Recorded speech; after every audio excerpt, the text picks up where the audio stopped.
Que el Señor te bendiga, paz del Señor. Y bueno, hoy quería hablar con ustedes de un tema que para mí es muy importante y más que nada, más que una predicación, me gusta hablar con ustedes porque es un tema que involucra mucho lo que está pasando en este tiempo dentro de la iglesia, fuera de la iglesia, en las naciones, en los pueblos, en nuestros gobiernos, en la sociedad toda. Y creo que nos involucra mucho. Y como nos involucra mucho, yo quería hablar hoy de algo que habló Jesús, que habló Yeshua, que estos serían los tiempos como Noé, los tiempos como Noé. Entonces, estudiando, hoy compartí con algunos hermanos algo sobre este tema, pero quería profundizarlo más acerca de algunas preguntas que me hicieron y, y realmente es un tema que en lo personal es un gran desafío, ¿no? Hablar de este tema donde vamos a entrar a cosas muy profundas. Quizás un pasaje muy conocido, muy predicado, pero hoy vamos a tratar de llegar a la médula, a la profundidad de esta palabra.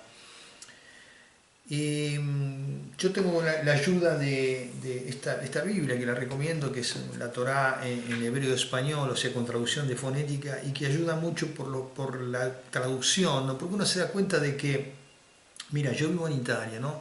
Y de pronto cuando se ve algún film o algo, alguna noticia de Argentina traducida, y yo escucho el español, nunca la traducción llega a ser lo mismo. Bueno, en la Biblia pasa exactamente lo mismo, o sea, la mayoría de la escritura fue escrita en el Antiguo Testamento en hebreo y arameo, y en el Nuevo Testamento hay disputas. Muchos dicen que en griego, yo personalmente creo que en griego se copiaron después, pero los apóstoles eran hebreos y judíos, y se hablaba el arameo en ese momento. Sé que seguramente originalmente fueron escritas en hebreo y arameo y después pasado al griego. Pero independientemente de eso, sabemos que siempre una traducción, en italiano aquí se dice que traduzione e tradimento, tutta traduzione è un tradimento, es como una traición, porque nunca alcanza a decir aquello que realmente quiere decir.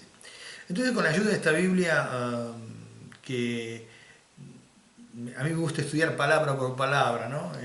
Y ver la profundidad, porque de pronto Dios tiene cosas ocultas, dice así la palabra de Dios para nosotros, y cuando uno estudia la palabra de Dios se da cuenta de que una cosa es lo que está escrito literalmente, y después podemos ver, y como dicen los sabios, ¿no?, que detrás de cada palabra y de cada frase hay un mensaje escondido también y revelado, ¿no?, a cada uno de nosotros, quizás en una palabra.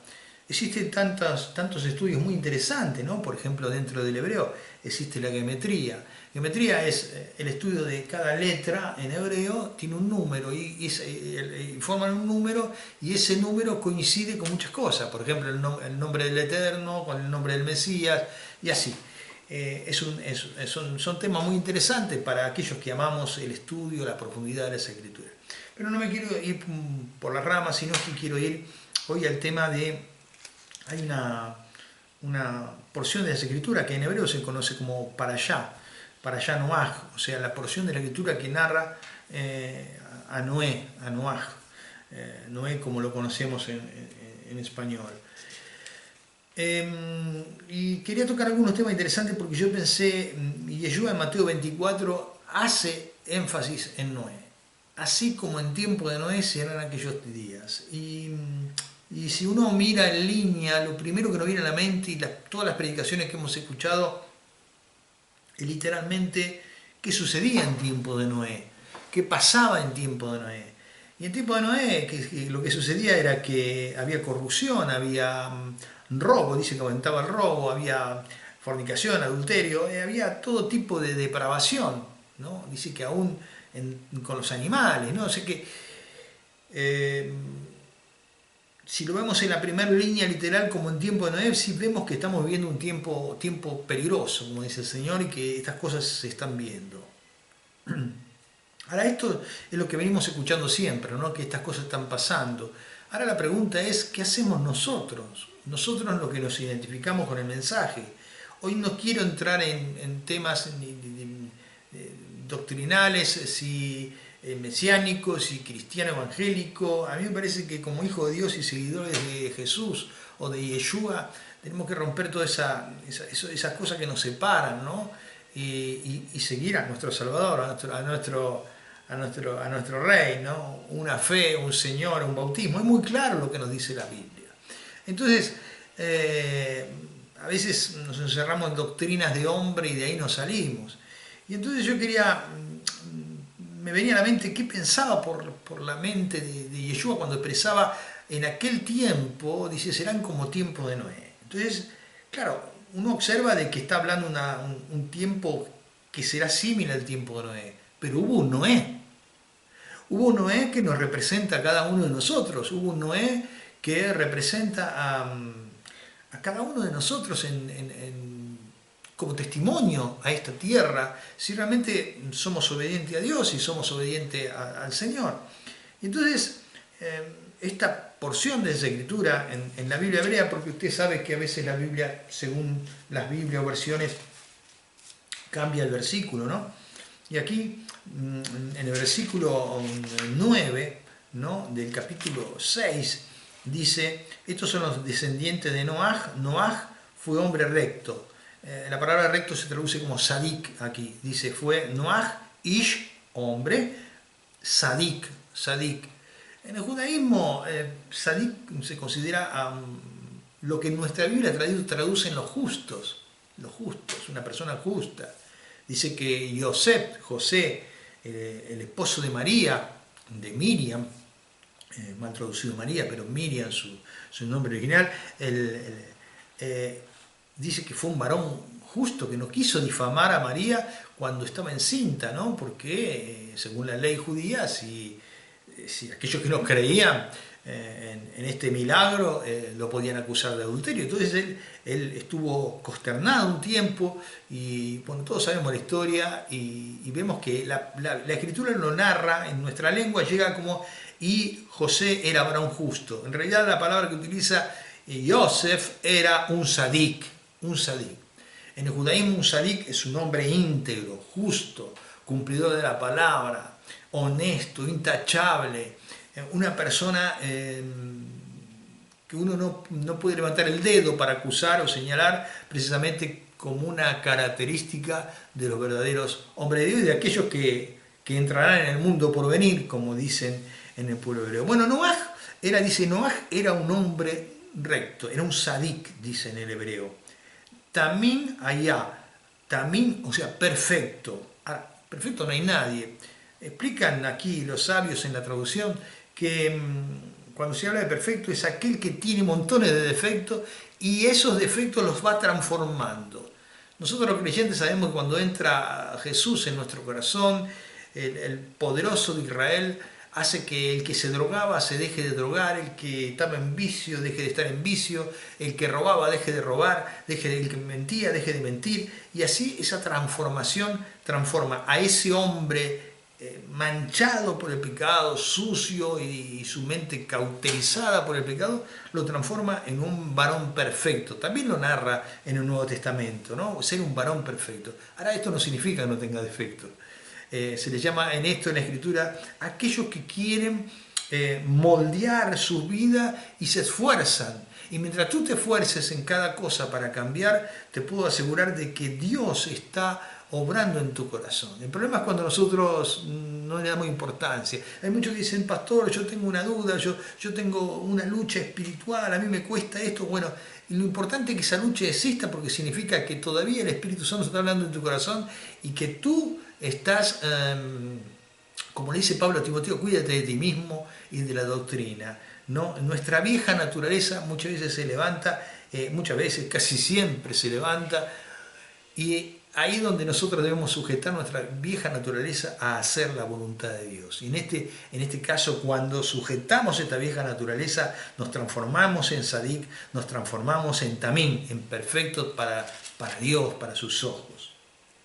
¿Por qué quería ir a esto? Porque vuelvo a repetir, Mateo 24, 37, el 44, habla de que Yeshua habla acerca de serán como tiempo de Noá. Ahora, claro, todos queremos ser como Noá, evidentemente, todos queremos evitar el juicio final y sobre todo habitar el mundo por venir, ¿sí? Estar con el Mesías en el mundo futuro. Ahora, y pensaba mucho en esto. Entonces yo pensaba mucho en esto y decía, bueno, todos hablan de que sí, porque el juicio, lo del el fin del mundo y que esto, que el otro, pero yo me quiero detener en Noé, porque es el que nos representa, es el ejemplo a seguir de cada uno de nosotros. Y dice más adelante la palabra, hay tantas cosas para hablar, pero bueno, son muy interesantes. Dice más adelante la palabra que Dios le mandó a hacer un arca, el arca, esta famosa palabra arca. Acá quiero el primer punto en esta noche italiana, aquí en Italia, es el primer punto que quiero tocar con ustedes, es el arca. La palabra arca, yo quiero leerlo literalmente como está aquí, ¿no? O sea, la palabra arca originalmente, o si usted busca en la concordancia Strong, la palabra arca significa caja, cubo, ¿no? Caja o cubo, o sea, una caja, un cubo de madera, ¿no? Esto es arca. No estoy diciendo nada nuevo, ¿no? Pero la segunda acepción, presta bien atención a esto, o sea, la segunda sección de esta palabra es palabra. Es palabra. Entonces yo pensaba en esto y mientras busco acá, porque en esta Biblia que cuando encuentro esto digo, qué maravilloso, ¿no? Qué maravilloso cómo Dios nos habla a través de su palabra. El arca es la palabra. El arca ya no solamente, como dice la traducción y como dice en la concordancia de Strong, es una caja de madera, un cubo, sino que también la segunda sección y el segundo significado que se le da en el original a la palabra teba es la palabra, una palabra. Entonces vemos que Dios le dice a Noaj que entre en esa palabra, que entre en ese arca. Entonces ten presente Mateo 24, ten presente, serán como en tiempo de Noé. Y hoy vemos, hermanos queridos, que hay tanta apostasía, tanto comercio con la fe. Solo hace falta aprender la televisión, el computer, YouTube, montones de predicaciones, muchas de ellas honestamente y sinceramente trazando bien la palabra, honestamente, pero también vemos que cada cosa que uno dice, más Señor, ¿cuántos intereses hay de esto, no? A veces me escriben hermanos o estoy en contacto con personas que pertenecen a cierto lugar donde de pronto no sé si importan tanto las almas como importa el factor dinero, el factor económico. Estoy tratando de ser lo más suave posible sobre este tema, pero lamentablemente es así, es así. Hay muchos que no, como dice la Biblia, harán mercadería de vosotros, ¿no? Y hay muchos que les interesa poco y nada las almas, el crecimiento espiritual, el desarrollo espiritual de los hermanos. Entonces, aquí viene la primera cosa importante que noto en esta porción de la Escritura, que es la palabra arca. Si el arca también significa, además de cubo, significa palabra, entonces Yeshua, yo trato de estar en la mente de Yeshua y ponerme a pensar que él siempre hablaba en parábolas y dice, a ustedes es manifestado los secretos del reino. Les quiero leer algo sobre esta palabra. Los comentaristas se recuerdan cuando saca la paloma y prende el olivo, ¿no? Dice, los comentaristas exégetas dicen así, el pueblo de Israel fue comparado a la paloma y no encontró a la paloma descanso y reposo. Para la palma de su pie se refiere aquí que los sufrimientos de la época premesiánica, o sea, el sufrimiento del pueblo de Israel antes de que comience el milenio, todos los sufrimientos a través de la historia. Israel fue perseguido a través de la historia, de Faraón, Herodes, ¿no? Hitler últimamente, ¿no? Y ellos están hablando de la era mesiánica, cuando venga el milenio, lo que nosotros conocemos como el milenio. Dice que esto sucedería, esa paloma venía y representaba un poco a Israel. Pero retomamos a la palabra tebá, que es arca. Tebá quiere decir también palabra, aludiendo a las palabras de la tefilá, las cuales son el refugio en la época difícil. Tefilá en hebreo es oración. Oración. O sea, palabra, la palabra de Dios y oración. Acá tenemos dos características donde Dios le dice que se meta a Noé. O sea, vamos a profundizar la palabra. No es solamente el arca física, sino que Dios te está diciendo, sumérgete en la tefilá, en la oración y en la palabra.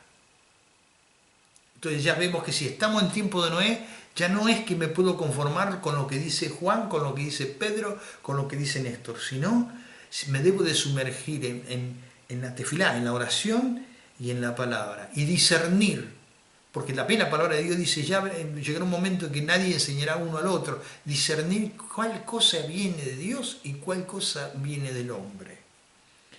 Entonces vemos, primer dato importante, digo, Señor, pocas veces se ha hablado de este tema, así como el tiempo de Noé. Ahora, claro, estamos hablando de que el tiempo está, siempre miramos la desgracia, lo negativo, el tiempo de Noé, sí, la destrucción, todo, pero nos está hablando a nosotros. Si será como el tiempo de Noé, no es que nosotros seremos parte de aquellos que van a la destrucción.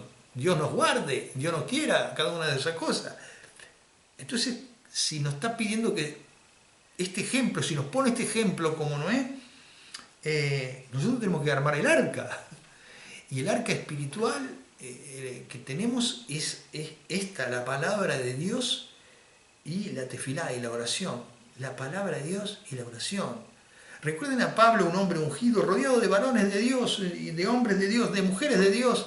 En aquel entonces, a pesar de los problemas, la lucha, estaban los apóstoles, estaban grandes líderes que se levantaban, un tal Apolos que era eminente en la escritura. Sin embargo, cuando él abría una iglesia, dice, no es que ponía muchas personas ahí diciendo háganle caso a Juan, a Néstor o a Pedro, sino que decía, os encomiendo a la palabra de Dios y el Espíritu Santo. Entonces, creo que vamos sintonizando a qué me quiero llegar. Cuando Yeshua estaba hablando en Mateo 24, será como tiempo de Noé, también habrá un Noé. Y espero que tú seas un Noé, espero que cada uno de nosotros podamos ser un Noé.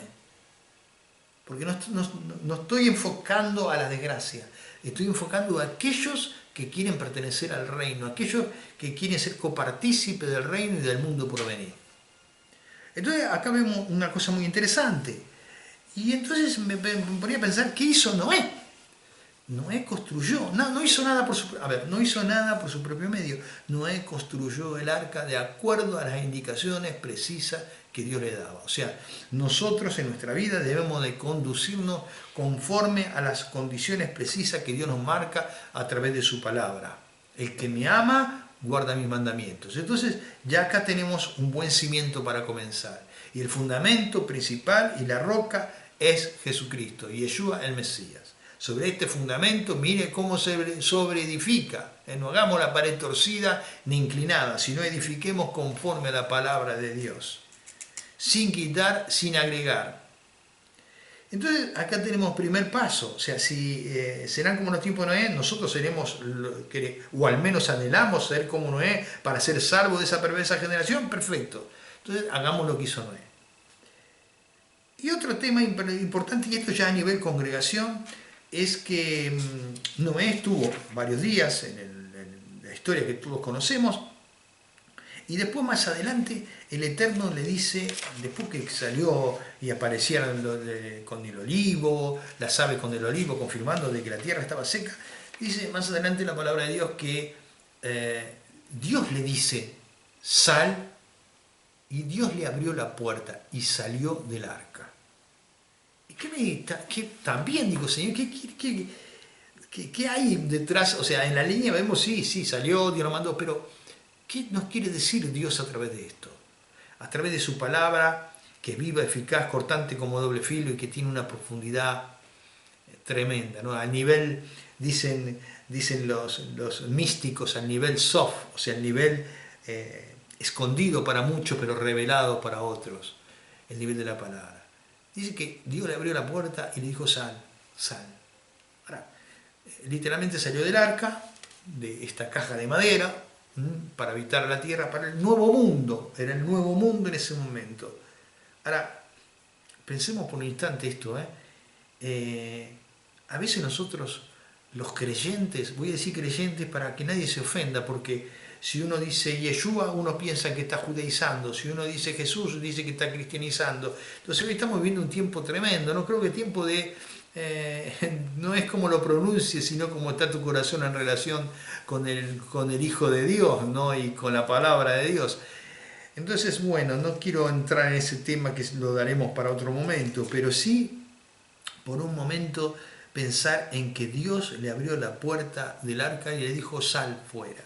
Y a veces nosotros los creyentes estamos sí en esto tan importante que es orar, hacer tefilá, orar, leer la palabra, estudiar, es algo hermoso, a mí me encanta, me dedico todo el tiempo que puedo a estudiar la palabra, como vemos que estamos viendo ahora, palabra por palabra, buscar en el diccionario, y pienso que a ti también te pasa lo mismo, pero hay momentos en que también el Señor nos manda a salir fuera, para un mundo por venir, para el mundo nuevo, pero nosotros estamos en este mundo.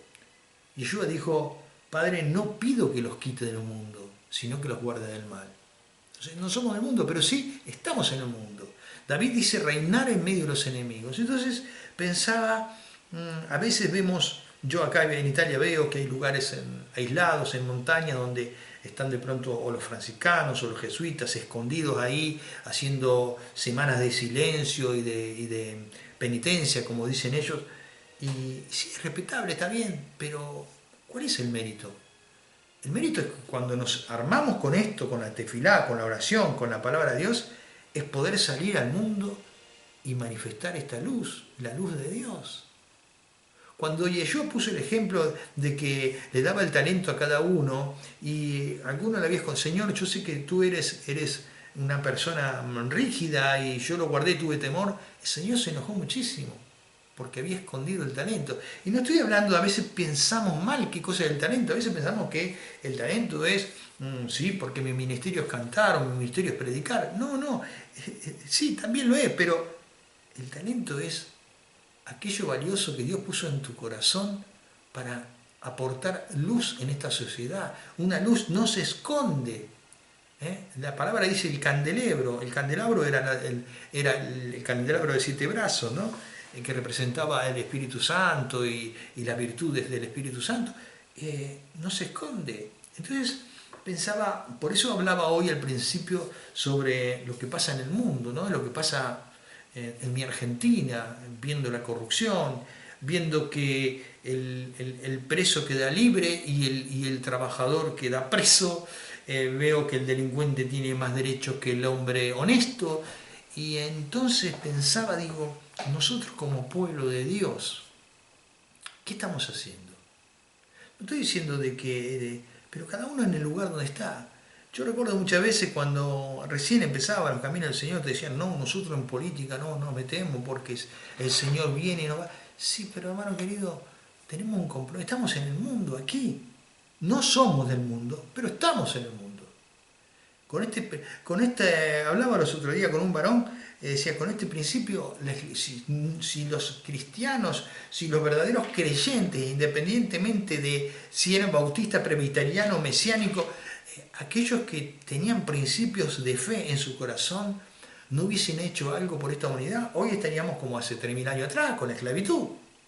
Sin embargo, en Estados Unidos nos pone un ejemplo, Dios levanta un hombre como Abraham Lincoln, y que lucha porque no exista más la esclavitud en Estados Unidos.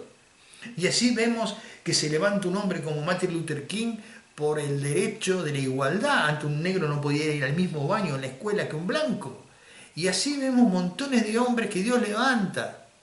Y algunos que ni siquiera son creyentes, pero que Dios los levanta para transformar este mundo, las 8 horas laborables. Y usted dirá, pero ¿cómo sí gente del mundo? Sí, gente del mundo. Dios le dijo a Ciro, mi siervo, Ciro, el rey de Persia, que no era un creyente, le dijo mi siervo porque Dios lo usó.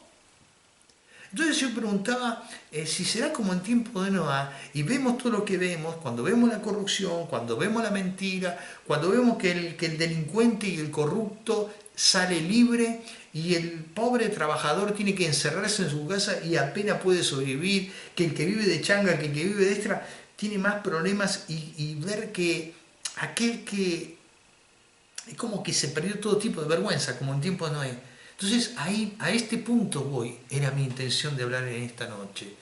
Es que nosotros empecemos a ser partícipe en el área donde estés, allí en la sociedad de fomento, en el club que estás asociado, en tu trabajo, en la escuela, en el lugar donde Dios te puso, poder ser luz y poder influir, si estás en la política, si eres un abogado, si eres médico, si eres psicólogo, por ahí influir para bien, para transmitir luz a este mundo, porque al haber pocos hombres de fe, pocos hombres con principio en puestos claves, pasan rápidamente cosas terribles como las que estamos viendo.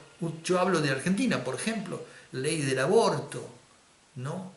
Y vienen cosas más feas todavía. Vemos esto de la ideología de género, de tratar de perturbar la mente de un niño ya cambiando todo tipo de pensamiento morboso, ¿no? O sea que de decirle, no, tú no eres ni mujer ni hombre, el día de mañana lo decide, cuando la naturaleza misma, como dice Pablo, da testimonio si uno es hombre o mujer, pero bueno, qué bueno sería que nosotros tengamos un poquito más de participación en todo eso. Que donde hay hambre, a mí me tocó la crisis de 2001 en Argentina y dentro de todas las limitaciones que teníamos podíamos hacer un comedor para niños y un comedor para ancianos. Entonces también dentro de esas limitaciones hacer algo, no solamente hablar, no solamente estar encerrado dentro del arca, no solamente estar encerrado dentro de la oración y de la palabra, sino como Dios le dijo a Noé, sal fuera, sal fuera, sal fuera porque entonces vas a transmitir luz al mundo, eleva al mundo, el mundo que está en oscuridad está esperando de ti, de ti. Ya no con tantas palabras. Una vez un hermano me solía decir, y con gran razón, de una situación que vimos, ¿no? Vino una persona con hambre y alguien dijo, bueno, venga, vamos a orar. Si hay alguien con hambre, antes de orar, nosotros debemos de proveerle. Pongo un ejemplo simple. Otra persona me decía los otros días, sí, pero ¿qué hicieron los apóstoles? ¿Los apóstoles hicieron eso? Miremos que los apóstoles estuvieron involucrados con la política y con el accionar de su época. Juan el Bautista le dijo al rey, le dijo, la mujer que tú tienes no te corresponde, es contra la ley. Y le costó la vida. Y dice la Biblia que no había varón como Juan, dijo Yeshua. Los apóstoles se encontraron con multitudes y el Señor tenía piedad y dice, denle ustedes de comer.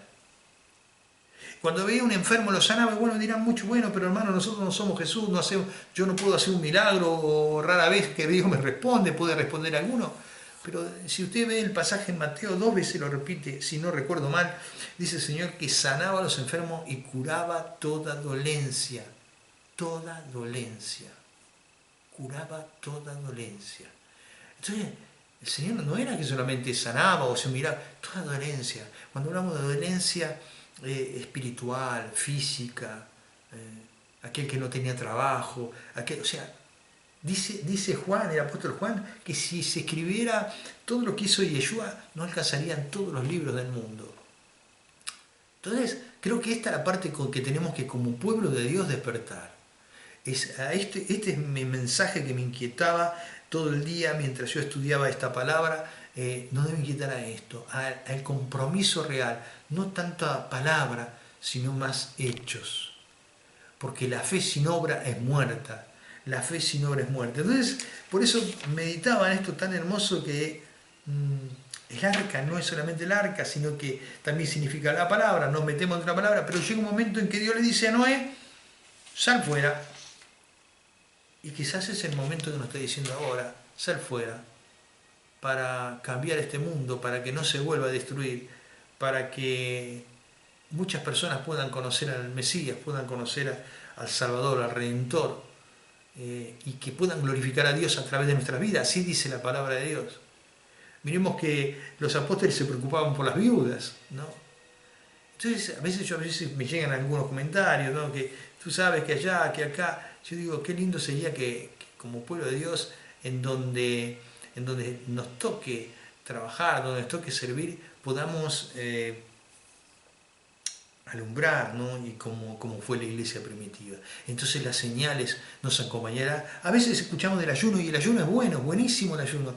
Pero fíjese lo que dice Isaías acerca del ayuno, dice, cansado estoy vuestros ayunos, porque el verdadero ayuno es si ayudaras al pobre, al necesitado, si tendiera la mano a aquel que no está, está toda una lista larga, dice, entonces resplandecerá el Eterno sobre tu vida. Cuando Yeshua habla de juzgar el último tiempo, dice, cuando tuve hambre me diste comer, cuando tuve sed, cuando estuve enfermo, cuando estuve preso me visitaste. Está hablando de hechos más que de palabra. Entonces es tiempo de salir del arca para anunciar en lo práctico, ¿no? El mundo está cansado de palabras, escucha políticos, escucha religiosos, el mundo está cansado de palabras, que podamos actuar, manifestarnos. Cuando nosotros comenzamos a hacer una misión en el norte de Argentina con los aborígenes, yo le dije a mi señora, cuando vayamos allí a la comunidad Wichí en Salta, no le vamos a decir que somos misioneros, cristianos, ni nada por el estilo. Vamos a darle, porque no quiero que la gente, a ver si me puedo expresar bien, quiero que esté, no me sale la palabra justa, esté condicionada a que porque yo le doy algo, él tiene que aceptar lo que yo le digo. No, fuimos ahí y llevamos cosas que Dios proveyó y no dijimos nada. Y cuando nos íbamos, a uno de ellos les dije, bueno, vamos a hacer otras compras más para colaborar con ustedes, ¿necesitan algo? Y uno de ellos me dijo, sí, una guitarra.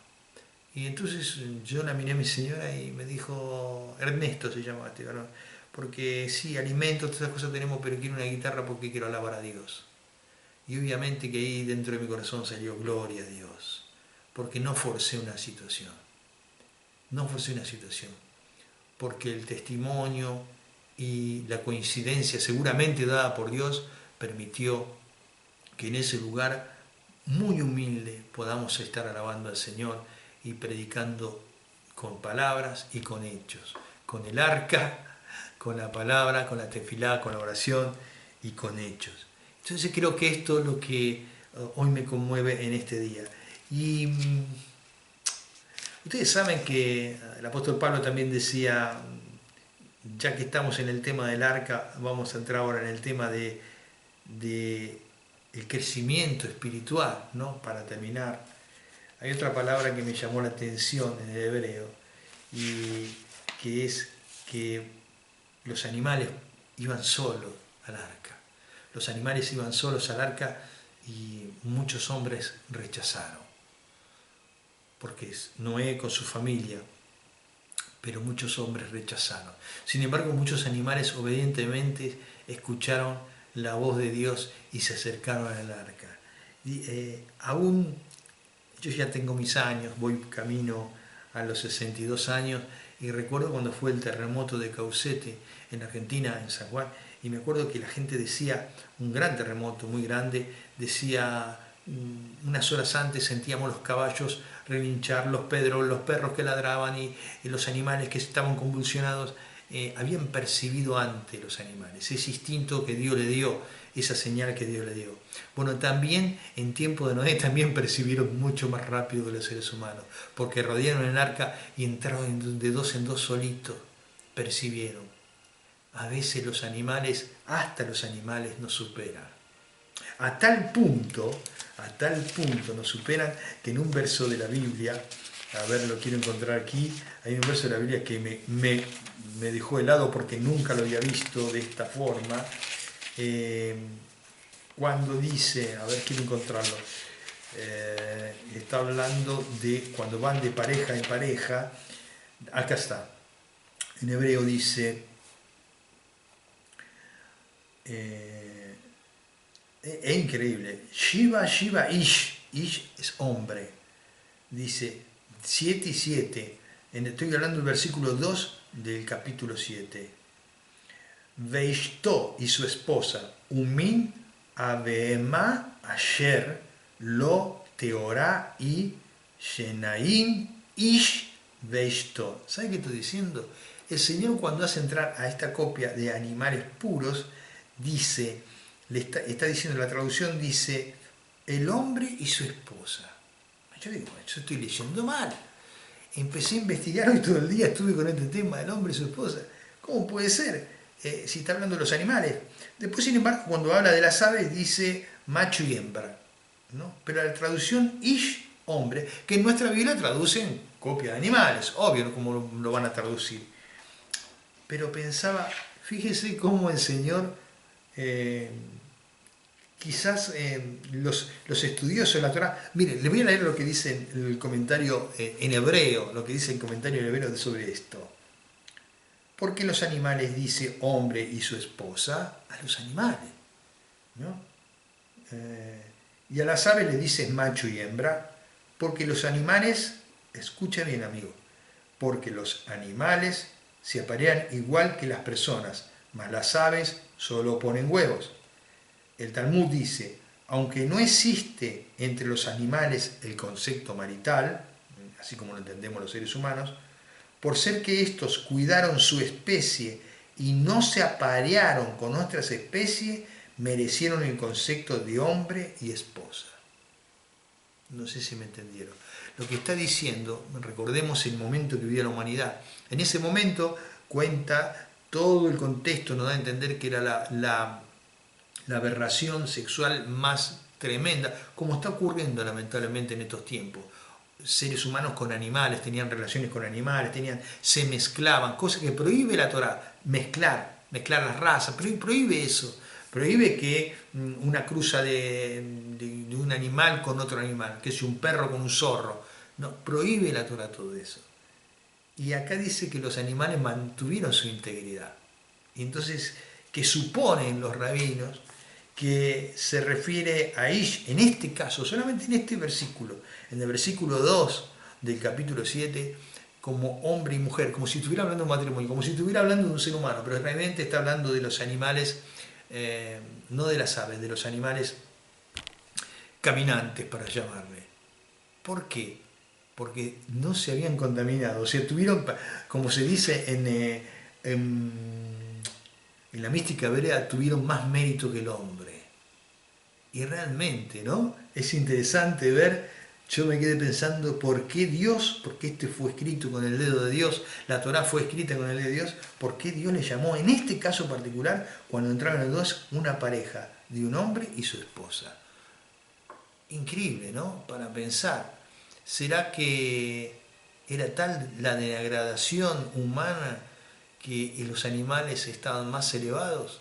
Yo creo que sí, yo creo que sí. Por eso Pablo también habla de espíritu, de cuerpo animal y cuerpo espiritual. Espíritu está hablando de, hay personas que tienen un comportamiento tan bajo que descienden espiritualmente. Y hermano querido, en esta noche oro a Dios que Dios nos ha dado a nosotros este privilegio del discernimiento, de poder discernir entre lo bueno y lo malo.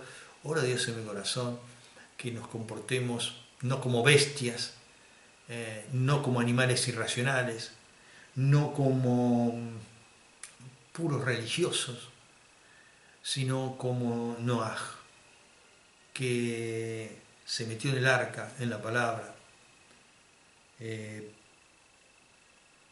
metió en la oración, en la tefilá, pero también se metió a trabajar, armó todo lo que hizo, lo hizo conforme al modelo que Dios le había dado, no hizo nada que Dios no le hubiese dicho, todo conforme al modelo que Dios le dio, y en un momento determinado le dijo, bueno, sal ahora fuera y pobla el mundo. Oro a Dios en mi corazón que cada uno de nosotros podamos poblar con bendición, que conozcan a Yeshua, que conozcan al Jesús de la gloria a través de nuestros actos, a través de nuestra vida, y que nos podamos, no como esa generación que descendió espiritualmente, que nos podamos elevar espiritualmente y por los méritos de Yeshua podamos tener entrada amplia al mundo por venir. Esta es mi reflexión en esta noche y en otro momento hablaremos un poquito más sobre esto y medita, ¿qué estás haciendo? ¿Qué estamos haciendo para que este mundo sea un poco mejor? Mira, a mí me gusta mucho estos personajes, por ejemplo, como Greenpeace y todas estas asociaciones que cuidan la naturaleza, y a veces se habla poco de esto dentro de la iglesia. Y recordemos que en el libro de Apocalipsis dice, ¿qué dice? Dice, Dios destruirá a los que destruyan la tierra. Entonces, si Dios va a destruir lo que destruya la tierra, un Noah, ¿qué haría en este momento? Un hijo de Dios, ¿qué haría en este momento? Un siervo de Dios, ¿qué haría en este momento? Alguien que pertenece al pueblo del Eterno, al pueblo de Dios, ¿qué haría en este momento? Cuidaría la creación, plantaría árboles, cuidaría el medio ambiente, no ensuciaría la calle, ¿no? Yo a veces veo que la gente es descuidada, llena los mares de basura. Acá por suerte tenemos la basura discriminada, ¿no? Se junta la carta con la carta, se junta el plástico con el plástico, el vidrio con el vidrio, porque se trata de cuidar aquello maravilloso que Dios nos dio. Entonces, en esta palabra que compartí, en esta charla que tuve con ustedes, es sobre todo para incentivarnos todos juntos a poder decir que a partir de ahora, todos juntos como Noaj, entremos al arca y salgamos del arca para anunciar las verdades de aquel y las virtudes de aquel que nos redimió, nos salvó, nos redimió y nos dio un ejemplo, que no fueron palabras, fueron hechos. Y son los hechos los que hablan por nosotros, más que las palabras. Que el Señor te bendiga, no importa la denominación que sea. Oro a Dios mi corazón que esto sea un despertador para tu vida, un despertador para tu ministerio, un despertador para tu iglesia, para que juntos, unidos en Cristo Jesús, podamos glorificar a Dios con nuestra vida, con nuestros actos, y entonces ser como Noé. Se cumplirá la palabra de Mateo, será como en tiempo de Noé. Así como hay corruptos, así como hay mentirosos, así como hay pecado, también hay hijos míos que resplandecen y que glorifican el nombre de mi Padre porque se comportan como Noé. Que el Señor te bendiga y hasta la próxima. Shalom Ubrajá, quien te saluda, un amigo, un servidor, Néstor Veronelli. Un abrazo, un beso grande a todos. Shalom.